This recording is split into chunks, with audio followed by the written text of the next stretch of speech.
এক মাস্টার এবং তার স্টুডেন্ট তারা একবার বসে আছে।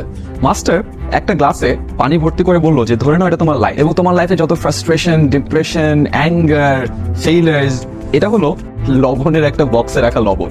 এবং মাস্টার বললো তুমি এক মুঠি লবণ নিয়ে তোমার গ্লাসের উপর দাও, এবং স্টুডেন্ট গ্লাসের মধ্যে দিল, এবং মাস্টার বললো ওই গ্লাসে পানিটা খাও।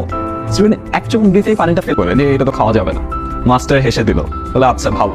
বললো আরেক মুঠি লবণ হাতে নাও এবং বাইরে আসো। মাস্টারের বাসার সামনে একটা বড় লেক ছিল, এবং মাস্টার এবার স্টুডেন্টকে বললো এই লেকে তুমি লবণটা দিয়ে দাও। লবণটা দিয়ে দিল। তারপর বললো লেকের পানি খেয়ে দেখো তো খেতে পারো কিনা। এবং স্টুডেন্ট খেয়ে দেখলেন হ্যাঁ একদম ঠিকঠাক। তখন মাস্টার বললো মনে আছে আমি কি বলেছিলাম, গ্লাসটা তোমার লাইফ এবং হাতের লবণের মুঠিটা হলো তোমার লাইফের প্রেশন, সবকিছু।